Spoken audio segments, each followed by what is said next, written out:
The film begins with John Wick's wife passing due to some illness. John is a retired hitman with extraordinary skills. Since his beloved wife didn't want him to return to his world, she sent him a puppy and a note through the courier. In the note, his wife states that John needs someone to love so he can start with this puppy. Furthermore, she loved him very much and wanted him to get on with his life. After that, John starts taking care of the puppy named Daisy. One day, while filling up his 1969 Ford Mustang at the gas station, John is encountered by Iosef, a charming young guy who is the son of Vigo Tarasov, the head of the Russian crime syndicate. Iosef asked John to sell the car, but John refused the offer because of his emotional attachment to it. Being the son of a powerful crime boss, Iosef didn't like John's stance and said something inappropriate in Russian. John calmly responds everything doesn't have a price. Before the argument heated up, Iosef's friend intervened, and they went away. That night, Iosef and his pals break into John's house to steal the car. They beat John badly and even hurt his dog as well. Before leaving, Iosef deliberately takes off his mask to show him his face and runs away after stealing the Ford Mustang. He cleaned up the mess Iosef made last night.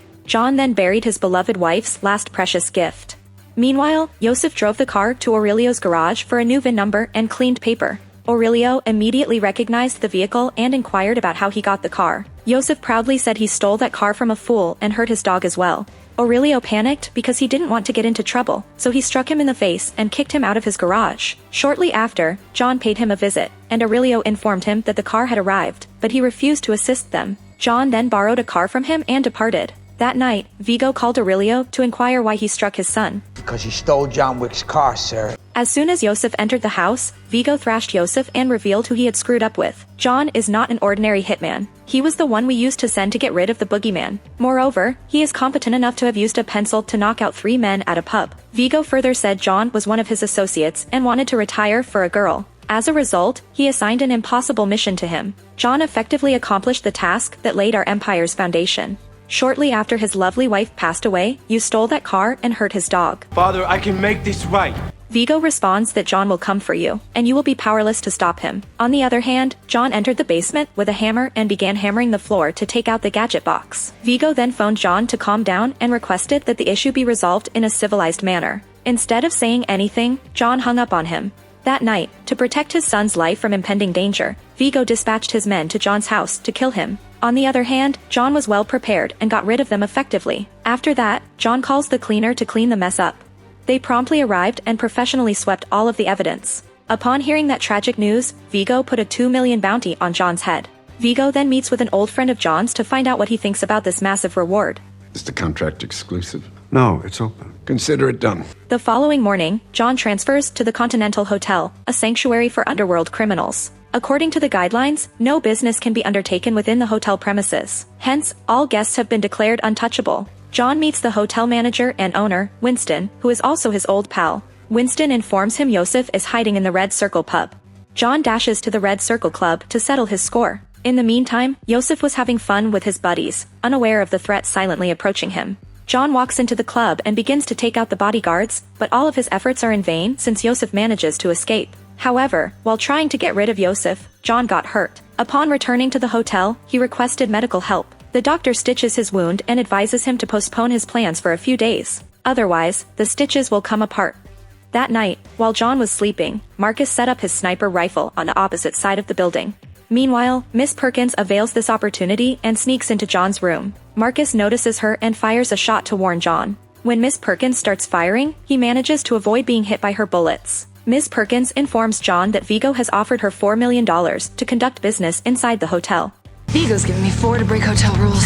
John eventually manages to capture her after some battle. In exchange for saving her life, Miss Perkins reveals the location of Vigo's money and blackmailing horde. John makes her unconscious and hands over her custody to fellow roommate Harry in exchange for some coinage. John heads straight to the chapel, knocks out all the bodyguards, and demands the priest open the safe. Once the safe was opened, John burned all the material inside the safe. Miss Perkins, on the other hand, escapes custody by executing Harry. Upon hearing that the vault had been compromised, Vigo reached the chapel but didn't know that John was waiting for him, so shockingly, he ambushed them. John fought very bravely but unfortunately got captured. They then transport him to a safe house, and Vigo criticizes him for making this massive mess over a car and a dog. John responded that the puppy was her beloved wife's last gift, and your son took it from him. When they were about to execute John, Marcus interfered and saved his life once more by taking out Vigo's men. John immediately steps outside and opens fire on Vigo's car, ultimately stopping him from fleeing. Vigo had no choice except to disclose Iosef's location to him. John then proceeded to a heavily guarded safe house to put Iosef to the ground. He gets rid of all the bodyguards one by one. John exploded all the getaway vehicles as well. John eventually ends Iosef's life. After that, John meets Marcus to thank him for saving his life. Regrettably, Miss Perkins witnessed them together and reported to Vigo that they had been working together since the beginning. Vigo's men encircled Marcus when he arrived home. Vigo cruelly tortures him, and when he finally tries to get away, Miss Perkins puts him down. Vigo called John and informed him that he had killed his friend because Marcus betrayed him. Meanwhile, Miss Perkins received a call telling her the owner of Continental Hotel wanted to see her. Winston informed her that her membership had been revoked due to violating the hotel's principles. The guards dropped her right where she stood. Winston then informs John that Vigo is fleeing in a chopper. John caught them in the middle of the way and effectively killed the bodyguards. Meanwhile, Vigo attempts to push John's car off the cliff, but John manages to survive. They then engaged in hand-to-hand combat, but Vigo's abilities were no match for John's. Despite his best efforts to save his life, John eventually killed him. Following that, John visits a veterinary facility to have his wound bandaged. After bandaging his wounds, John adopts a puppy and walks home with him. The only thing left is to reclaim the car that was stolen. In Chapter 2, John will not only recapture his dream car, but a lot more will also happen, so let's get started. John is pursuing one of Abram's goons to retrieve his dream car. Abram is Vigo's brother, and that car is now in Abram's custody. John knocks down the biker and obtains the entry card to the warehouse location.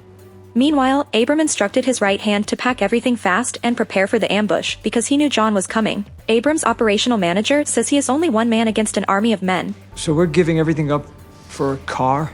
Abram warns him that John is not an ordinary hitman. He is a man of determination, devotion, and willpower. Abram further said for his car and puppy, John had already slain his brother, nephew, and every man who was defending them. On the other hand, John entered the warehouse, took out a couple of men, and got his car back. John attempted to drive his automobile home in perfect shape, but Abram's thugs wrecked it. John became enraged and went back to the warehouse to teach them a lesson. He slammed his car into other vehicles to shatter them. He enters Abram's office after dismissing all the challenging men. When Abram saw him, he became terrified. However, John spares Abram's life on the condition that he never meddles with him again. John departs after drinking the peace offering. The next morning, Aurelio paid him a visit, and John thanked him for tipping his car's location. Not a problem, man. We just made a few calls. No big deal. Aurelio said he would fix it, but it would take longer than expected. After that, John headed to the basement and buried all his gadgets. John started living an everyday routine life as an ordinary man. People like John can't live in peace. There are always past ghosts haunting them. Santino is one of those ghosts who unexpectedly arrive at John's doorstep. Santino presented him with the marker while reminding him of how he assisted him in completing the impossible tasks that allowed John to retire and marry his loving wife. A marker is an unbreakable vow represented by a blood oath pendant that no one may refuse or otherwise face the consequences. Nonetheless, John replies he is retired and not that person anymore. Because Santino wasn't thrilled with his response, as a consequence, he burned John's house to the ground with a grenade launcher. Fortunately, John and his dog survived that accident. Since John has no place to reside, he relocates to the Continental Hotel again. John met Winston, the owner of the hotel. Winston counseled him to follow Santinio's instructions since there are two unbreakable rules: no blood on Continental property, and every marker must be honored. Otherwise, he will face heavy consequences from the high table. You rejected his marker. You're lucky he stopped there. John realizes that he must honor the marker in any way possible, so he meets Santino at the gallery. Santino demands he eliminate his sister Gianna because he wants to claim her seat on the high table, a council composed of 12 powerful crime lords. When Santino's father passed away, he heirs his seat to his sister. John consented to his request, headed to Rome, and checked into Rome's Continental Hotel franchise. Meanwhile, Santino's special bodyguard, Ares, monitors John's every move. John wanted to get it done as soon as possible, so he first visited a specific tailor to order a custom bulletproof suit. He then met with a weapon expert. The expert knew very well what John, aka Baba Yaga, needed for his mission and proposed it to him accordingly. After that, John took the help of a blueprint expert to break into the D'Antonio estate. Once he has made all the necessary arrangements, John heads back to the hotel and buckles up all the mandatory gadgets to finish the assignment. He sneaks into the high table seats coronation party of Gianna through the back entrance and simultaneously places the weapon in different corridors for an exit strategy. On the other hand, Santino's most trustworthy bodyguard, Ares, keeps an eye on John from afar. John encounters Gianna in the makeup room. Upon witnessing John with a gun in his hand, she gets terrified because she knows why John is here. Before John puts a bullet in her, Gianna chooses to meet her end on her own terms. However, John shoots her in the head to fulfill the marker. As John exits, Gianna's bodyguard, Cashin, encounters him. Cashin swiftly realizes what John is doing here, so he promptly opens fire at John. He survives due to his bulletproof costume. John manages to enter the catacombs by dispatching a few guards. It wasn't easy in or out because Ares, with her goons, was already waiting for him to cut the loose end by eliminating John. He skillfully got rid of them by eliminating most of them and managed to exit the tunnel. John bumped into Cashin, and they got into a fight that ended up on the grounds of a continental hotel due to the restrictions. The manager advises them to visit the bar so they can calm themselves. Cashin refuses to be rational when John explains his reasoning. Instead, he believes in the concept of an eye for an eye. Meanwhile, Santino put a 7 million bounty on John's head to avenge his sister's death. The following day, John returns to New York, where a swarm of assassins greets him with gunshots to claim a mouth-watering bounty. John manages to get rid of them. Cashin also attempted to kill him, but John quickly outwitted him skillfully. However, John suffered severe injuries in the process. The assassins continued to pursue John. In an attempt to save his life, he begs a beggar for assistance and offers him a gold coin in exchange for taking him to the underground crime lord Bowery King. Beggar quickly hides him and saves him from the other goons. On the other hand, Winston visited Santino and requested him to mark it since John had fulfilled the commitment to the marker.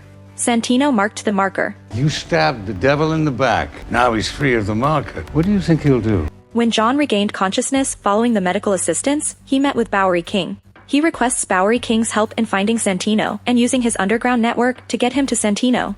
Bowery King first hesitates to help, but when John gives him a valid reason, he agrees to help and also gives him a gun. Your descent into hell begins here, Mr. Wick. John infiltrates Santino's gathering. When he saw John, Santino became terrified and fled. John dispatches Santino's bodyguards with ease. Ares, on the other hand, assists Santino in escaping from there. Despite Ares's valiant efforts, John's abilities triumphed. Santino swiftly seeks refuge in the Continental Hotel to save himself from John. Regardlessly, John followed Santino to the Continental Hotel, where he met him in the hotel lounge. Santino was relaxed because he already knew John couldn't touch him. On the other hand, Winston urges John not to do something stupid. Instead of listening to Winston's advice, John shoots Santino and flees. He returns to his burned-out home and remembers the times he shared with his late wife. Shortly after, Sharon showed up and escorted him to the park, where he met Winston. He informed John the High Table has double the bounty on his head, and the contract is now worldwide. Winston further says he has left no choice but to declare him excommunicado because he has killed Santino on continental ground, and all the services have been revoked for him. Winston extends a small courtesy to John by giving him an hour's notice before his excommunicado status takes effect. In addition, he gives John a marker that can be redeemed for help in the future. Before departing, John reminds Winston that if anyone comes in his way, he will kill them all. Numerous cell phones ring all around John as he and his dog rush through the park, indicating that the global contract is about to activate. So that was John Wick's chapters 1 and 2. If you like this video, don't forget to like, comment, share, and turn on the notification so you won't miss the following recap. Until then, cheers!